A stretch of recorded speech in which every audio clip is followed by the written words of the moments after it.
Hello मेरे प्यारे साथियों, कैसे हैं आप सब। एक बार फिर से मैं आप सभी का स्वागत करता हूं आपके अपने यूट्यूब चैनल नौकरी 24 पर।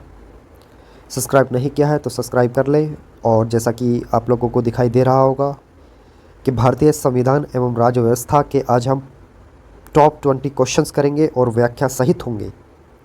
ठीक है, पॉलिटी हम पढ़ रहे हैं और ये पहली वीडियो है आज की। और आज से हम स्टार्ट कर रहे हैं डेली 20 क्वेश्चंस की एक वीडियो आपको मैं दूंगा, जिसके चलते हम जीके को काफ़ी हद तक कंप्लीट कर लेंगे। और आने वाले आपका किसी भी एग्ज़ाम में ये वीडियोस बहुत इंपॉर्टेंट होने वाली हैं। 20 ही क्वेश्चंस की वीडियो रहा करेगी और उन 20 क्वेश्चंस को हम व्याख्या सहित करेंगे, पढ़ेंगे, समझेंगे, याद करेंगे। ठीक है, तो चलिए बिना समय गवाए आज का इस वीडियो का पहला प्रश्न हम पढ़ेंगे और उसका उत्तर देंगे। ठीक, तो पहला प्रश्न आप पढ़ सकते हैं। तो पहला प्रश्न है, निम्नलिखित में से किसने उद्देश्य प्रस्ताव पेश किया था जिसको बाद में भारत की संविधान में प्रस्तावना के रूप में ग्रहण किया गया था। यानी कि भारतीय संविधान में प्रस्तावना के रूप में ग्रहण किया गया था, उस उद्देश्य प्रस्ताव को किसने पेश किया था। तो ऑप्शन है, option number A Rajendra Prasad, option number B J B. Kripalani, या option number C Jawaharlal Nehru, या option number D B.R. Ambedkar.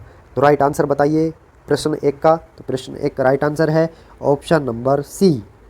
ठीक है, पंडित जवाहरलाल नेहरू।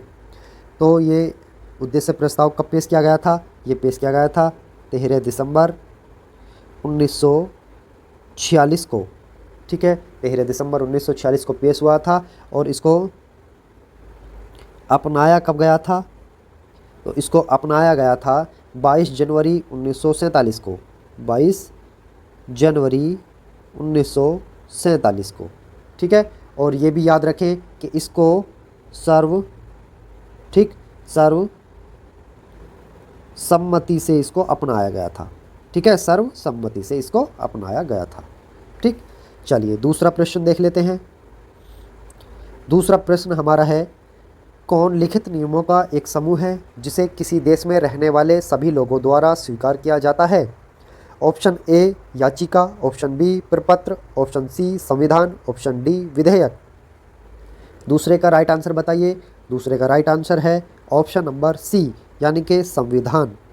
ठीक है, संविधान के बारे में मैं आपको बता देता हूँ कि ये सबसे बड़ा, ठीक क्या है, सबसे बड़ा लिखित संविधान है। क्या है, लिखित संविधान है सबसे बड़ा। ठीक है, सबसे बड़ा कहाँ का है, भारत का। ठीक है, हमारे प्यारे भारत देश का सबसे बड़ा लिखित संविधान है। किसी भी देश में भारत से बड़ा लिखित संविधान नहीं है। ठीक, और क्या क्या खूबी है, विभिन्न स्रोतों से इसे लिया गया है। कहाँ से, देखिए ये पहला पॉइंट हो गया। ठीक, दूसरा पॉइंट मैं लिख देता हूँ, विभिन्न स्रोतों से इसे लिया गया है। ठीक, विभिन्न स्रोतों से मतलब है कि अनेक देशों से इसमें चीज़ें इकट्ठी करके जोड़ी गई हैं। ठीक है, विभिन्न स्रोतों से लिया गया है ये। ठीक, ये दूसरा पॉइंट हो गया। तीसरा देख लीजिए, एकल नागरिकता पाई जाती है हमारे भारतीय संविधान में। ठीक है, एकल नागरिकता का वर्णन है। किसका, एकल नागरिकता। ठीक, ये तीसरा पॉइंट हो गया। चौथा पॉइंट, एकीकृत न्याय प्रणाली है इसमें। क्या है, एकीकृत न्याय प्रणाली। ठीक है, किसमें, हमारे भारतीय संविधान में। 4 पॉइंट हो गए। पांचवा, स्वतंत्र न्यायपालिका है। क्या है, स्वतंत्र न्यायपालिका है, न्यायपालिका। ये 5 पॉइंट हो गए। ठीक, और अगर मैं बात करता हूँ संविधान की बनावट की, ठीक है, किसकी, बनावट की, कि इसकी बनावट किस प्रकार की है। तो इसकी बनावट है लचीला है। कैसा है, लचीला है। और कैसा है, लचीला एंड कठोर भी है। ठीक है, समय समय पर इसका लचीलापन भी देखा जाता है और कठोर भी, यानी कि दोनों हैं। ठीक, चलिए उम्मीद करता हूँ समझ आया होगा। सवाल नंबर 3 देख लीजिए। प्रश्न नंबर 3 है, भारत का संविधान सरकार की किस प्रणाली के साथ एक संप्रभु समाजवादी धर्मनिरपेक्ष लोकतांत्रिक गणराज्य है। ऑप्शन ए एकात्मक, ऑप्शन बी संसदीय, ऑप्शन सी राजतंत्रीय, या ऑप्शन डी राष्ट्रपतीय। ठीक है, तो राइट आंसर बताना है प्रश्न नंबर 3 का। प्रश्न नंबर 3 का राइट आंसर है ऑप्शन नंबर बी, संसदीय। ठीक, चलिए प्रश्न नंबर 4 देख लीजिए। प्रश्न नंबर 4 आ चुका है। प्रश्न नंबर 4 है, संविधान दिवस कब मनाया जाता है? तो ऑप्शन नंबर ए 18 नवंबर, ऑप्शन नंबर बी 26 जनवरी, ऑप्शन नंबर सी 26 नवंबर या ऑप्शन नंबर डी 15 अगस्त। क्वेश्चन नंबर 4 का राइट आंसर दीजिए। तो क्वेश्चन नंबर 4 का राइट आंसर है, संविधान दिवस कब मनाया जाता है? तो 26 नवंबर को संविधान दिवस या कानून दिवस मनाया जाता है। ठीक है, संविधान दिवस, संविधान दिवस, ठीक है, या इसी को हम कानून दिवस भी बोल देते हैं। क्या? कानून दिवस। ठीक है, चलिए मैं बात करता हूँ संविधान की, कि संविधान अपनाया कब गया था? अपनाया कब गया था? तो अपनाया गया था 26 नवंबर 1949 को। ठीक है, 26 नवंबर 1949 को अपनाया गया था। और लागू कब किया गया था? लागू किया गया था 26 जनवरी 1950 को। ठीक है, अपनाया गया 26 नवंबर 1949 को और लागू कब हुआ? 26 जनवरी 1950 को। और 26 जनवरी 1950 को ये जब लागू हुआ, तभी से 26 जनवरी को क्या मनाते हैं हम मनाते हैं गणतंत्र दिवस। क्या? गणतंत्र दिवस। ठीक है, अब एक चीज़ आपको बतानी है कि जब हम 26 जनवरी को गणतंत्र दिवस मनाते हैं तो हम 15 अगस्त को हम क्या मनाते हैं, ये आपको बताना है। ठीक है, चलिए उम्मीद करता हूँ अच्छा समझ आ रहा होगा। सवाल नंबर 5 देख लीजिए। सवाल नंबर 5, तो सवाल नंबर 5 है, गणतंत्र दिवस समारोह के समापन को चिन्हित करने वाला समारोह कहलाता है? क्या कहलाता है? ऑप्शन नंबर ए है बीटिंग रिट्रीट समारोह, ऑप्शन नंबर बी है भारतीय वायुसेना के लड़ाकू विमान द्वारा फ्लाई पास्ट, या ऑप्शन नंबर सी है राष्ट्रपति भवन में एट होम समारोह, या ऑप्शन नंबर डी है राष्ट्रीय पुद्ध समारोह पर श्रद्धांजलि समारोह। तो प्रश्न नंबर 5 का राइट आंसर देना है। प्रश्न नंबर 5 राइट आंसर क्या है? राइट आंसर है ऑप्शन नंबर ए। ऑप्शन नंबर ए बीटिंग रिट्रीट समारोह, ये आपका ऑप्शन नंबर ए राइट है। ठीक है, चलिए देखिए, जो हमारा समापन कहते हैं अंत के लिए, ठीक है, अंत के लिए गणतंत्र दिवस का जो अंत है उसको बीटिंग रिट्रीट समारोह कहा जाता है। अब एक चीज़ बता दूं मैं आपको कि गणतंत्र दिवस को हम 3 भागों में बांट सकते हैं। कितने भागों में? 3 भागों में। ठीक है, 3 भागों में बांट सकते हैं, फर्स्ट, सेकंड और थर्ड। तो पहला, दूसरा और तीसरा। ठीक, तो पहला, दूसरा, तीसरा कैसे? देखो, पहले भाग को बोलते हैं परेड, गणतंत्र दिवस परेड। ठीक है, पहला भाग परेड हो गया। ठीक, उसके बाद दूसरा हो गया बीटिंग रिट्रीट समारोह। ठीक, इसको मैं बीटिंग ही लिख देता हूँ केवल, दूसरा बीटिंग रिट्रीट समारोह। और तीसरा भाग होता है इसमें, क्या भाग होता है? तीसरा होता है इसमें पुरस्कार वितरण। क्या चीज़? पुरस्कार वितरण। ठीक है, ये इसका तीसरा भाग होता है, पुरस्कार वितरण। ठीक, अब एक बहुत अच्छा सवाल, और वो अच्छा सवाल क्या है? वो अच्छा सवाल ये है कि 2023 में 74वां, क्या चीज़? 74वां गणतंत्र दिवस मनाया गया था। कौन सा मनाया गया था? 74वां मनाया गया था। इसमें मुख्य अतिथि कौन? मुख्य अतिथि, ठीक है, मुख्य अतिथि आए थे। तो वो मुख्य अतिथि जो आए थे वो उनका नाम क्या है? तो उनका नाम क्या है बताइए? उनका नाम है अब्देल, क्या? अब्देल फत्ताह, अब्देल फत्ताह, और आगे क्या है? Al Sisi, Abdel Fattah al Sisi. ठीक है, ये अब्देल फत्ताह अल सीसी कहाँ के हैं? ये मिस्र के हैं। कहाँ के हैं? ये हैं मिस्र के। मिस्र के कौन है ये? ये है मिस्र के राष्ट्रपति। ठीक है, ये याद रखना, ये आने वाले प्रश्न हैं, सबसे ज़्यादा पूछने की संभावना होती है इन प्रश्नों में। ठीक है, चलिए सवाल नंबर 6 देख लीजिए। सवाल नंबर 6 है, निम्नलिखित में से कौन सा शब्द भारतीय संविधान की प्रस्ताव में शामिल नहीं है? ऑप्शन नंबर ए है प्रभुत्व संपन्न, ऑप्शन नंबर बी है न्याय, ऑप्शन नंबर सी है बंधुता, ऑप्शन नंबर डी है संघवाद। प्रश्न नंबर 6 का राइट आंसर है क्या? संघवाद। ठीक है, संघवाद। कुछ शब्द जो शामिल हैं किसमें? हमारे प्रस्तावना में। किसमें? प्रस्तावना में। कुछ शब्द जो हमारे शामिल हैं प्रस्तावना में, जैसे समाजवादी, क्या, समाजवादी, ठीक है, समाजवादी, या फिर धर्मनिरपेक्ष, क्या चीज़, धर्मनिरपेक्ष, ठीक, धर्मनिरपेक्ष।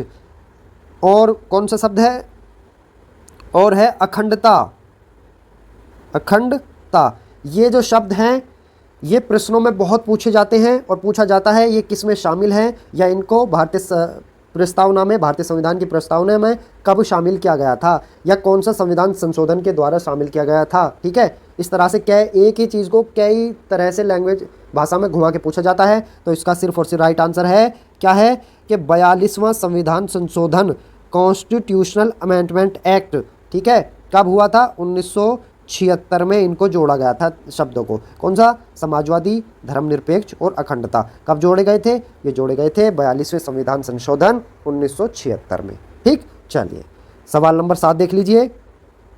प्रश्न नंबर 7 है, किस प्रकार के देशों का अपना संविधान होता है।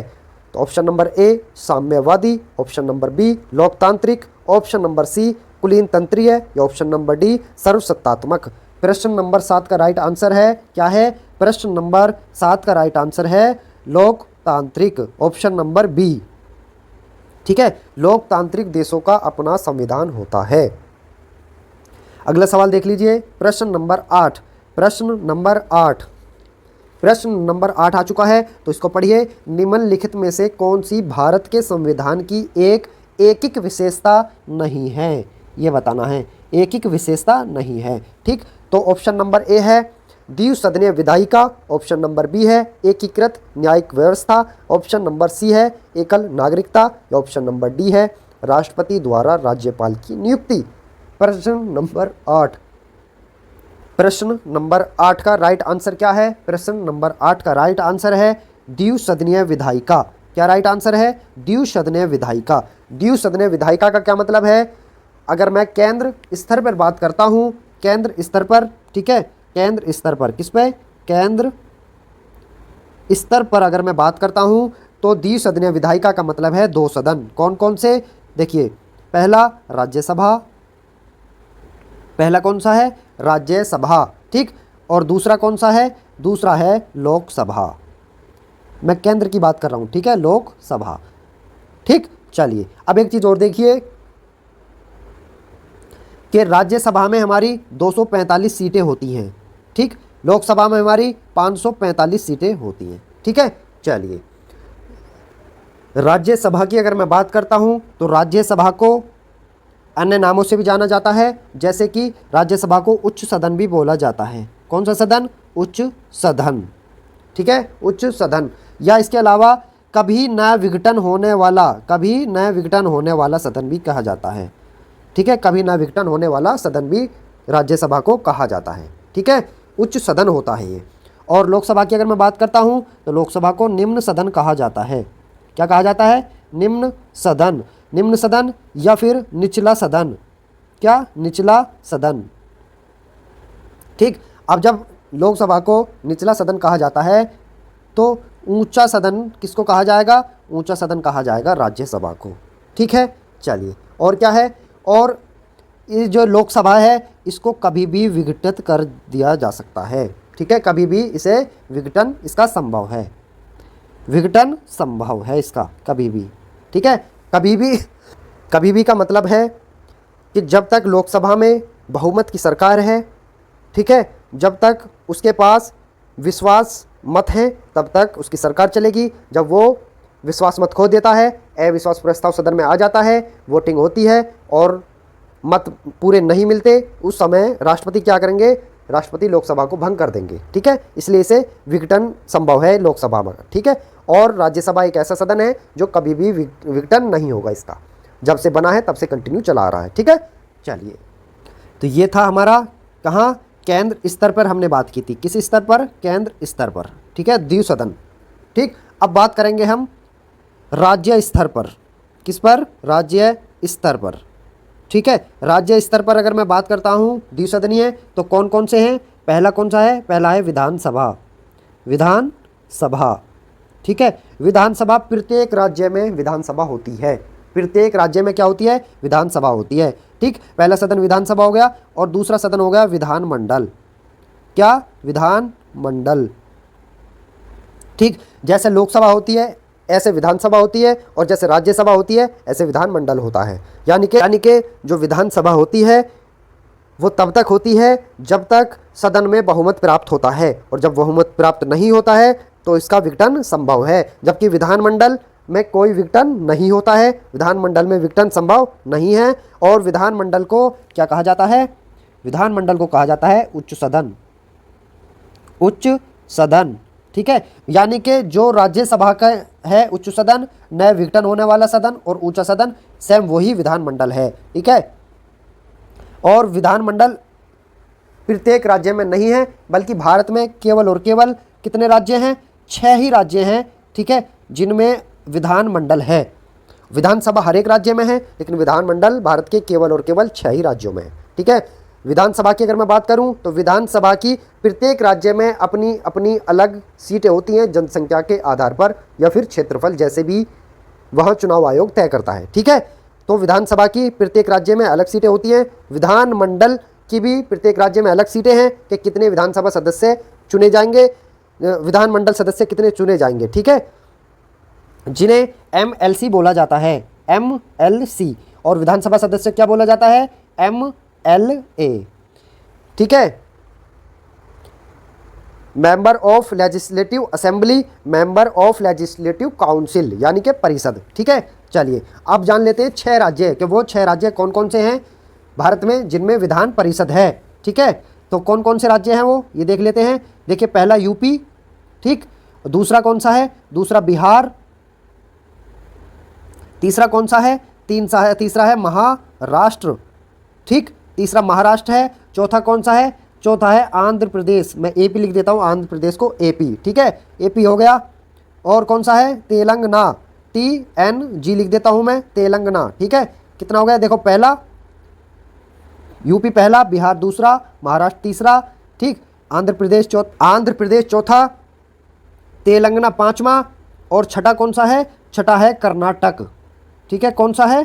छठा है कर्नाटक। इनमें विधान मंडल या विधान परिषद है, ठीक है। चलिए 8 सवाल हो चुके हैं। सवाल नंबर 9 देख लीजिए। अब उम्मीद करता हूं आपको बहुत अच्छे से समझ आ रहा होगा। इसी तरह से प्रत्येक विषय का मतलब भारतीय संविधान हो या फिर ज्योग्राफी हो या फिर इकोनॉमिक्स हो या फिर साइंस हो, ठीक है, कोई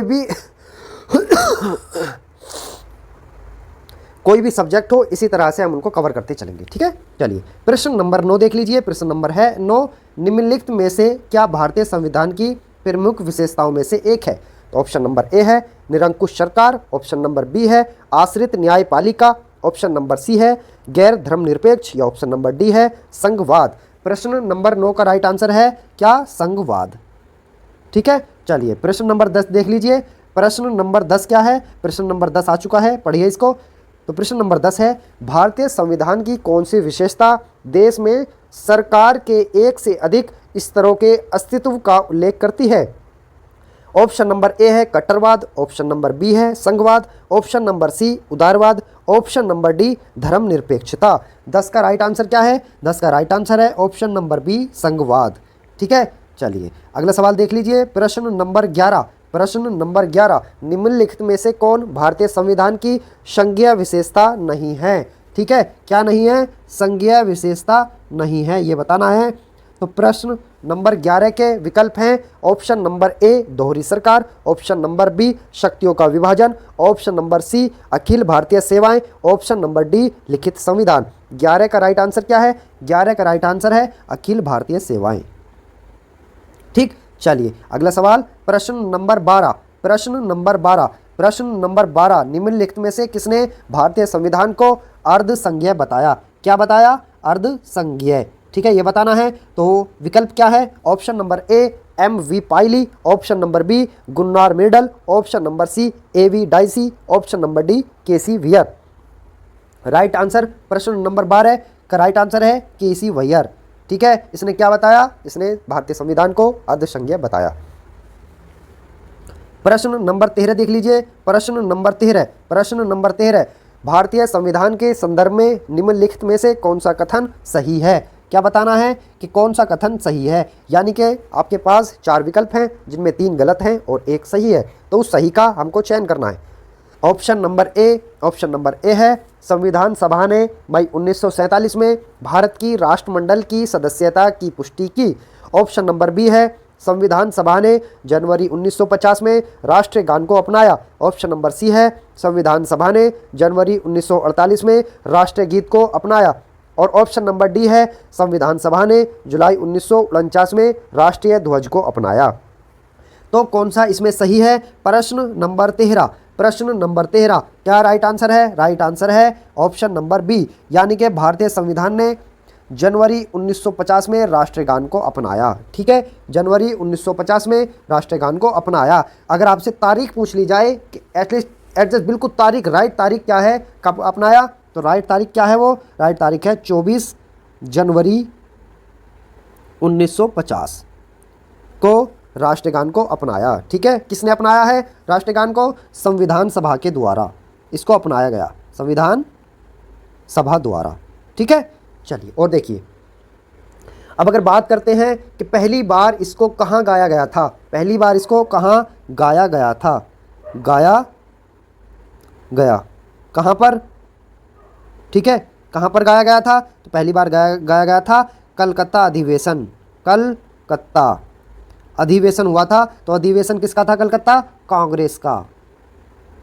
किसका? कांग्रेस अधिवेशन था। सन कौन सा था, यानी कि साल कौन सा था? 1911।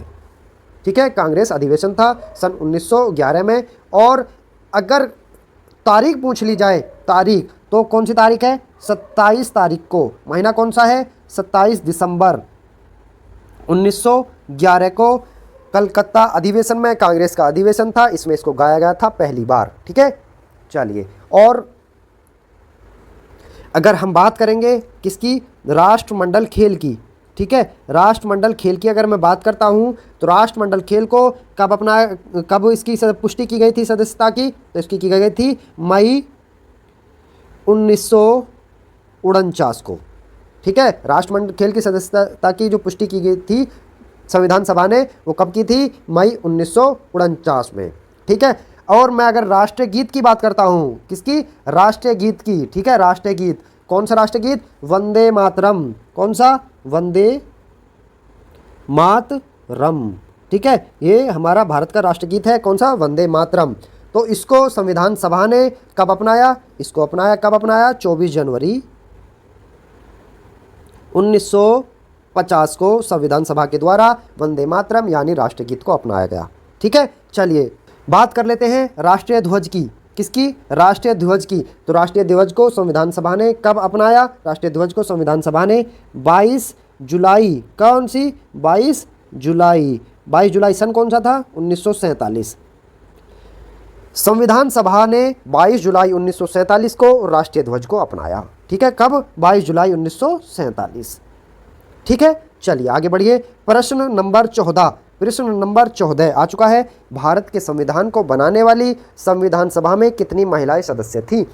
यानी कि भारत के संविधान जब बन रहा था उस समय संविधान सभा में कितनी महिला सदस्य थी, ये पूछा है। Option number A 12, option number B 10, option number C 14, option number D 15। ठीक है, राइट आंसर बताना है। प्रश्न नंबर 14 का राइट आंसर क्या है?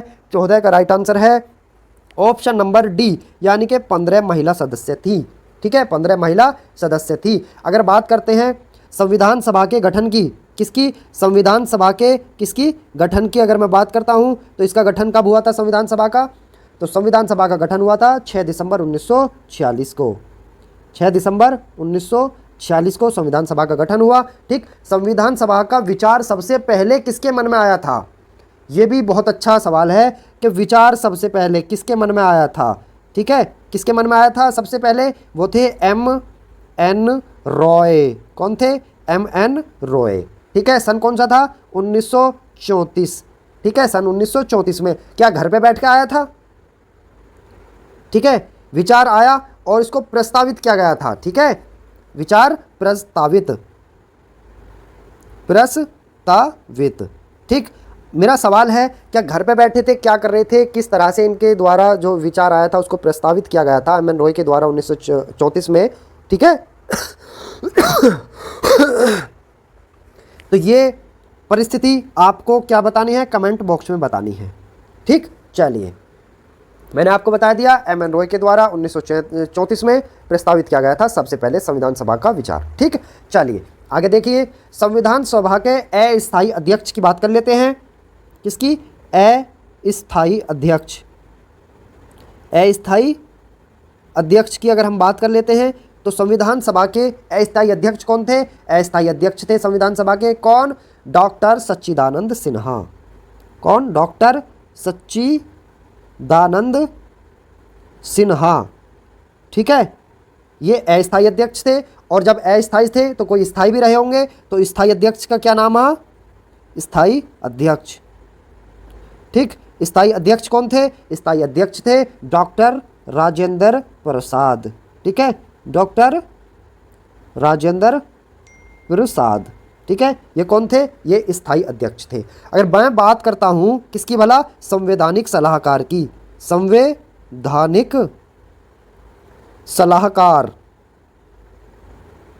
कौन थे? संवैधानिक सलाहकार कौन थे? हमको ये बताना है कि संवैधानिक सलाहकार कौन थे। संवैधानिक सलाहकार कौन थे बताइए? संवैधानिक सलाहकार थे बी एन राव। ठीक है, बी एन राव कौन थे? संवैधानिक सलाहकार थे। और एक चीज और, मसौदा समिति के अध्यक्ष कौन थे? किसके? मसौदा समिति। मसौदा समिति के अध्यक्ष। मसौदा समिति के क्या? अध्यक्ष। ठीक, कौन थे मसौदा समिति के अध्यक्ष? यह बताना है हमको। तो कौन थे? डॉक्टर राजेंद्र प्रसाद या बी आर अम्बेडकर? कौन थे बताइए? तो वो थे बी आर अम्बेडकर। ठीक है, मसौदा समिति के अध्यक्ष कौन थे? B R Ambedkar. चलिए प्रश्न नंबर 15 देख लीजिए। प्रश्न नंबर 15, प्रश्न नंबर 15 है, भारत की संविधान सभा की सदन समिति के अध्यक्ष कौन थे? ठीक, option number A B Pattabhi Sitaramayya, option number B A V Thakkar, option number C J B Kripalani, option number D K M Munshi. 15वां सवाल है। 15 सवाल का राइट आंसर क्या है? राइट आंसर है बी पट्टाभी सीतारामैया। ठीक है, भारत की संविधान सभा की हाउस कमेटी के अध्यक्ष भी यही थे। किसकी? House committee. House committee. ठीक, हाउस कमेटी किसकी? संविधान सभा की। संविधान सभा की हाउस कमेटी के क्या थे? अध्यक्ष। ठीक है, कौन थे? बी पट्टाभी सीतारामैया। ठीक, एक चीज और, क्या कि स्वतंत्रता के समय, किसके समय? स्वतंत्रता के समय। ठीक है, भारतीय राष्ट्रीय कांग्रेस, भारतीय राष्ट्रीय कांग्रेस। ठीक, भारतीय राष्ट्रीय कांग्रेस के क्या? अध्यक्ष। हमको बताना है कि स्वतंत्रता के समय भारतीय राष्ट्रीय कांग्रेस के अध्यक्ष कौन थे, ये हमको बताना है। तो कौन थे वो? वो थे J B Kripalani. J B Kripalani. ठीक है, कब थे? स्वतंत्रता के समय, यानी कि स्वतंत्रता 15 अगस्त। ठीक है, उस समय कौन थे? J B Kripalani. किसके? भारतीय राष्ट्रीय कांग्रेस के अध्यक्ष। ठीक, चलिए प्रश्न नंबर 16 देख लीजिए। प्रश्न नंबर 16, प्रश्न नंबर 16 है, अल्लादी कृष्ण स्वामी जय्यार। ये जय्यार नहीं है, ये है अय्यर। प्रश्न 16 में है, अल्लादी कृष्ण स्वामी अय्यर भारत की संविधान सभा के निम्न के अध्यक्ष थे। यानी कि 4 विकल्प हैं, उनमें से किसके अध्यक्ष थे? ऑप्शन नंबर ए साख समिति, ऑप्शन नंबर बी संघ शक्ति समिति, ऑप्शन नंबर सी कार्य सूची समिति, ऑप्शन नंबर डी मौलिक अधिकार उप समिति। प्रश्न नंबर 16 का राइट आंसर क्या है? राइट आंसर है साख समिति। अल्लादी कृष्ण स्वामी अय्यर भारत की संविधान सभा के साख समिति के क्या थे? अध्यक्ष थे। ठीक है, चलिए एक सवाल और बताइए। वो सवाल है संघ शक्ति समिति। संघ शक्ति समिति के कौन? अध्यक्ष की मैं बात कर रहा हूं। किसकी? अध्यक्ष की। कि संघ शक्ति समिति के अध्यक्ष कौन थे? कौन थे? पंडित, पंडित से आपको नाम याद आ गया होगा, लेकिन मैं फिर बता देता हूं कौन थे? पंडित जवाहरलाल नेहरू। ठीक है, चलिए अब देख लीजिए प्रश्न नंबर 17। प्रश्न नंबर 17 क्या कहता है? संविधान सभा को भारतीय स्वतंत्रता अधिनियम 1947, भारतीय स्वतंत्रता अधिनियम 1947 की किस धारा द्वारा मान्यता दी गई थी? तो ऑप्शन नंबर ए 6 का 2, ऑप्शन नंबर बी 10 का 1, ऑप्शन नंबर सी 12 का 2 या ऑप्शन नंबर डी 8 का 1। राइट आंसर बताना है। प्रश्न नंबर 17 का राइट आंसर है 8 का 1। भारतीय स्वतंत्रता अधिनियम 1947 की धारा कौन सी थी? 8 का 1, ठीक है, जिसके द्वारा संविधान सभा को क्या हुआ था? मान्यता दी गई थी, ठीक है। चलिए प्रश्न नंबर 18 देख लीजिए। प्रश्न नंबर 18 है, जी.वी. मावलंकर भारत की संविधान सभा के निम्न के अध्यक्ष थे।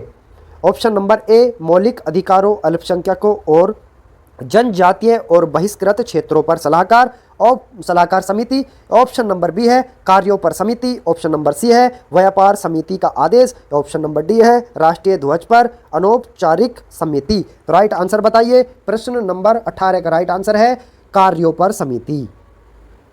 क्या? कार्यों पर समिति। किसकी बात कर रहे हैं? जे.बी. मावलंकर की। इनसे संबंधित एक अच्छा सवाल है, वो क्या है कि ये लोकसभा के पहले क्या थे? स्पीकर थे। किसके थे? लोकसभा के। ये प्रश्न बहुत परीक्षाओं में अभी तक आया है कि लोकसभा के पहले स्पीकर कौन थे? जी.वी. मावलंकर, ठीक है। कौन थे? जे.बी. मावलंकर लोकसभा के पहले स्पीकर थे, ठीक है। चलिए प्रश्न नंबर 19 और सेकंड लास्ट इस वीडियो का। तो 19वां सवाल है, संविधान सभा का 10वां सत्र कब आयोजित किया गया था?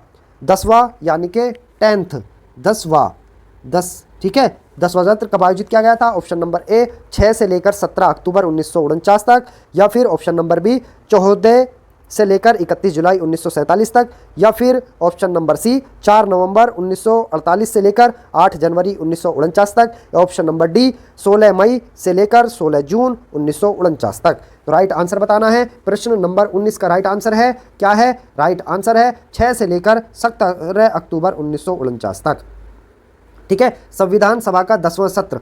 लेकिन संविधान सभा में टोटल कितने सत्र हुए थे? टोटल हुए थे 11 सत्र, ठीक है। टोटल 11 हुए थे, जिसमें अगर मैं पहले की बात करता हूं तो पहला कब से कब तक चला? तो पहला चला था 9 दिसंबर से 23 दिसंबर तक। 9 से 23 दिसंबर। साल कौन सी थी? साल थी 1946, ठीक है। पहले की मैं बात कर रहा हूं, ठीक। बात करता हूं दूसरा, सेकंड, ठीक है। दूसरे की अगर मैं बात करता हूं तो दूसरा कब से कब तक चला था? दूसरा चला था 20 से 25 जनवरी 1947 तक। कब से कब तक? 20 से 25 जनवरी 1947 तक दूसरा चला था, ठीक। पहला दूसरा देखिए 11 हैं, लेकिन 11 के 11 आपको याद करने की जरूरत नहीं है। ज़्यादातर एग्जामों में जो पूछा जाता है पहला दूसरा तीसरा पूछा जाता है, यानी कि शुरू के पूछेंगे या लास्ट के पूछेंगे, ठीक है। तो पहला दूसरा हमने जान लिया। अब जान लेते हैं 10वां। हमने पता लग गया कि 10वां कब से कब तक चला था? 6 से 17 अक्टूबर 1947 तक, ये 10वां हो गया, ठीक है। अब अंतवां 11, लास्ट वाला जो 11वां हुआ था वो कब हुआ था? वो हुआ था 14 नवंबर से 26 नवंबर तक। कब? 14 नवंबर से 26 नवंबर।